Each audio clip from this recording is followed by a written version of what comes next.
Welcome. এসএসসির এসএলএসটির দুটো বিষয় খুব গুরুত্বপূর্ণ আপনাদের জিজ্ঞাসা বা আপডেট আছে। প্রথম যেটা, যে সেকেন্ড ফেজের লিস্ট কবে বেরোবে কাউন্সেলিংয়ের। ফার্স্ট ফেজের কয়েকটি সাবজেক্ট শুধুমাত্র হচ্ছে, বাকি বিষয়গুলোর কাউন্সেলিং কবে শুরু হবে, তাদের স্কুল লিস্ট এটা কবে আসবে, এ বিষয়ে বহুজন কমেন্ট করছেন এবং করাটা স্বাভাবিক, সবাই এটা জিজ্ঞাসা আছে। এই নিয়ে যতটুকু তথ্য যা আছে ব্যাখ্যা সেটা করব। তার সাথে আজকে আরেকটা বিষয় খুব আলোচনায় উঠে এসছে, যে অভিজ্ঞতার 10 নম্বর বাতিলের যে মামলাটি কলকাতা হাইকোর্টে চলছিল জাস্টিস অমৃতা সিনহার বেঞ্চে, শোনা যাচ্ছে যে সেই মামলাটা ওনার কাছ থেকে সরে যাচ্ছে। এটা ঠিক কতটা ঠিক, বা এটা হলে কার সুবিধা কার অসুবিধা বা কি হতে পারে। আরও একটি প্রশ্ন আছে, সেটা নিয়ে আমি আগামীকাল বলবো আপনাদের, যে মেল ফিমেল শুধু ফিমেলে র্যাঙ্ক করলে তারা শুধু কি গার্লস স্কুলে পাবে কি না। যদি সময় থাকে আজকে বলবো, নাহলে এটা পরের ভিডিওতে বলবো। প্রথম যেটা, যে সেকেন্ড ফেজের মানে ফার্স্ট যে ফেজের কাউন্সিলিংটা হচ্ছে, ফার্স্ট কাউন্সিলিংয়ের ফেজ ওয়াইজ হবে। প্রথমে 6টা-7টা সাবজেক্টের ছোটো ছোটো যেগুলো ভ্যাকান্সি আছে সেগুলো বেরিয়েছে, তারপরে আর কোনো আপডেট নেই। একটা সম্মুখ গতিতে চলছে। আসলে বিষয়টা কি, কেন দেরি হচ্ছে? দেখুন, দেরি হওয়া একটা আলাদা স্ট্র্যাটেজি আছে এসএসসির, সে বিষয়ে আসছি না। প্রথম কথা হচ্ছে, এই যে কয়েকটি সাবজেক্টের কাউন্সেলিং ডেট দিয়েছে, এই কাউন্সেলিং শেষ হতে হতেই কিন্তু সেকেন্ড লিস্টটা আসবে। সেকেন্ড লিস্ট মানে কিন্তু এই সাবজেক্টের সেকেন্ড লিস্ট নয়, এইটা গুলাবেন না, পরবর্তী বিষয়ের ফার্স্ট লিস্টগুলো আসবে। সেকেন্ড ফেজ, সেকেন্ড কাউন্সেলিং নয় কিন্তু। ফার্স্ট কাউন্সেলিংয়ের মধ্যে প্রত্যেক সাবজেক্ট, অর্থাৎ সবাইকে আগে একবার ভাগ দেবে, তারপরে দ্বিতীয়বার লাগলে আবার বলতে আসবে আর লাগবে নাকি, আর লাগবে নাকি। এখনো তো সবাই সেই ভাতটা পায়নি, ব্যাচের একটা লাইনের কিছুটা অংশ পেয়েছে। অর্থাৎ সবাইকে ফার্স্ট ফেজের কাউন্সেলিংটা সব সাবজেক্টের হবে। এরপরে হয়তো এরকম 2, 4, 5, 7টা সাবজেক্টের কিন্তু আবার লিস্ট আসতে চলেছে খুব দ্রুত। সেখানে সেম ডেট দেওয়া থাকবে এবং নোটিশে বলে দেবে যে সেই সাবজেক্টের যারা কোয়ালিফাই করেছেন তারা ইন্টিমেশন লেটারটা ডাউনলোড করতে পারবেন, ডেট দেওয়া থাকবে এবং স্কুল লিস্ট যে ভ্যাকান্সি সেটা দেওয়া থাকবে। সে অনুযায়ী আপনারা আবার ভ্যাকান্সিগুলো দেখবেন, ইন্টিমেশন লেটার ডাউনলোড করে যে তথ্য নিতে হবে সেটা আপনারা জানেন, আমিও আর আগে ভিডিওতে বলেছি বা এসএসসি নোটিশ দিয়ে জানিয়ে দিয়েছে, সেই তথ্যগুলো নিয়ে আপনাদের যেতে হবে। এইটা কিন্তু খুব দ্রুত হবে না। তার মানে বলছি না যে এই কটা সাবজেক্টের কাউন্সিলিং হয়ে বসে থাকবে, তা নয়। এই যে যেমন চলছে দেখেছেন তো, খুব স্লো চলছে কিন্তু বিষয়টা, এইভাবেই চলবে আপাতত। আর এটা শেষ না হওয়া পর্যন্ত নবম দশমের গল্প শুরু হবে না। ফলে এই কয়েকটা সাবজেক্টের কাউন্সেলিং শেষ হলে যারা বলছেন আমাদের কবে আসবে, হয়তো অ্যালফাবেটিক্যালি আসুক বা অন্য কোনো ওয়েতে আসুক, হয়তো অনেকে শিক্ষা বিজ্ঞান, আমি যেহেতু এডুকেশন বিষয় নিয়ে আলোচনা করেছি, তারা বেশিরভাগ এডুকেশনে যে ভাই বোনেরা আছেন বা শিক্ষক শিক্ষিকারা আছেন তারা জানতে চাইছেন, হয়তো সেকেন্ড ফেজে আমাদের সাবজেক্ট আসতে পারে, আবার একটু পিছিয়ে দিতে পারে এই সেন্সে যে যেহেতু আমাদের কিন্তু এবার লার্জ সাবজেক্টগুলোর মধ্যে পড়ে গেছে, বেশি ভ্যাকান্সিওয়ালা যে সাবজেক্ট তার মধ্যে পলিটিক্যাল সায়েন্স এডুকেশন পড়ছে, সেই বিষয়গুলো কিন্তু আসছে।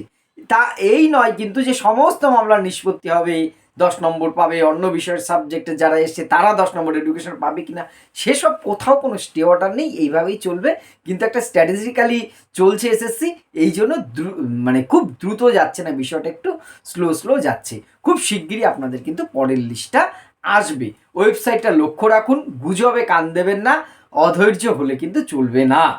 আর যেটা বলছিলাম যে অভিজ্ঞতার 10 নম্বরের মামলা, অর্থাৎ যারা শিক্ষক শিক্ষিকারা অভিজ্ঞতার 10 নম্বর পেয়েছেন, 16 যারা পেয়েছেন বা অন্যরাও পেয়েছেন, আমি আবারও বলে দিচ্ছি, পক্ষে বিপক্ষে নিয়ে আজকের কথা নয় কিন্তু, এইটা নিয়ে মামলা চলছে। সোজা কথা, কলকাতা হাইকোর্টে এক পক্ষ মামলা করেছে যে অভিজ্ঞতার কোনো নম্বর দেওয়া যাবে না, যদিও অভিজ্ঞতা নম্বর নিয়ে বিভিন্ন মামলাগুলোকে একত্রিত করা হয়েছে।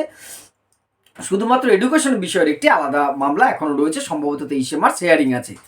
এবারে এই মামলাটা যেটা অনেকটাই কিন্তু হিয়ারিং হয়ে গেছে, যারা অভিযোগকারী মানে মামলাকারী তারা কিন্তু বলেছেন তাদের আইনজীবীরা, এবার আপনারা দেখছেন লাস্ট 2-3টে ডেটে কিন্তু এজি, আমাদের এসএসসির পক্ষ হয়ে যিনি বলবেন রাজ্য সরকারের এজি মানে অ্যাডভোকেট জেনারেল, তিনি অনুপস্থিত থাকছেন তার ব্যক্তিগত বা শারীরিক বা অন্য কোনো মামলার কারণে।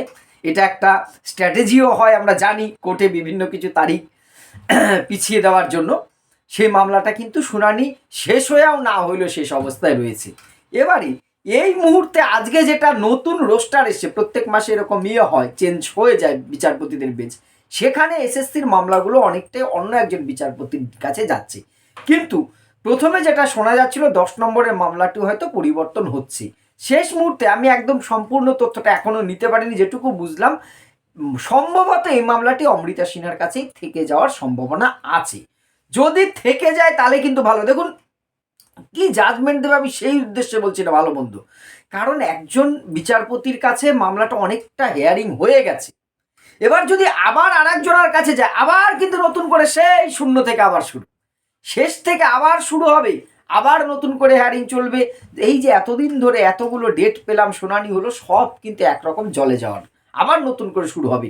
এমনিতে এই মামলার উপরে ফ্রেশারদের অনেকেরই ভাগ্য নির্ভর করছে, ইন সার্ভিসদের অনেকেরই ভাগ্য নির্ভর করছে, বিভিন্ন রকম পর্যবেক্ষণ আমরা দেখেছি আদালতের বিচারপতিদের। ফলে এইটা যদি হঠাৎ করে বেঞ্চ পরিবর্তন হয় তাহলে কিন্তু এই মামলার ভবিষ্যৎটা আমার অন্তত মনে হয় যে অনেকটাই অন্ধকারের দিকে যাবে। তাই মামলাটা যদি যে বেঞ্চে আছে সেই বেঞ্চেই থাকে, তাহলে অন্তত মামলাটা রায় যা হোক একটা দ্রুত নিষ্পত্তিটা দরকার। আমরা বারবার বলি আদালতে একটা মামলা গেলে সেটা যে কোথায় যায়, মানে বাটি হয়ে যায় গামলা, শেষ হয় না মামলা, এই যেন চলতেই থাকে। তো মামলাটা যদি দ্রুত নিষ্পত্তি হোক, ফ্রেশাররাও যারা আশায় বুক বেঁধে আছে বা ইনসার বিচারাও একটা দোনমনে রয়েছে, এইভাবে করে নিয়োগ না হয়ে দ্রুত মামলাটা নিষ্পত্তি হওয়াটা বেশি জরুরি। তবে আশার আলো যেটা, হয়তো এই মামলাটির বেঞ্চ চেঞ্জ হচ্ছে না। এবার আগামী সপ্তাহে বিষয়টা আরও একদম পরিষ্কার বা ক্লিয়ার হয়ে যাওয়া যাবে। আমরা আশা করছি দ্রুত নিষ্পত্তি হোক। তাহলে যে বিষয়টা বলা হলো সেকেন্ড কাউন্সিলিংয়ের, ফার্স্ট কাউন্সিলিংয়ের সেকেন্ড ফেজের সাবজেক্ট ওয়াইজ লিস্টটা কিন্তু খুব দ্রুততার সাথে আসবে। আপনারা ওয়েবসাইটে ফলো রাখুন এবং আমি আপডেট পাওয়া মাত্রই আপনাদেরকে দেব। আজকের ভিডিওটাতে আর আমরা পরবর্তী বিষয়টা আলোচনা করছি না। আগামীকাল নিশ্চয়ই মেল ফিমেলের যে সমস্যাটা অনেকের হচ্ছে, বহু কমেন্ট করছেন, কালকে আপনাদের উত্তর দেওয়ার আমি চেষ্টা করব। আপনাদের মতামত অবশ্যই কমেন্ট বক্সে জানাবেন। ধন্যবাদ।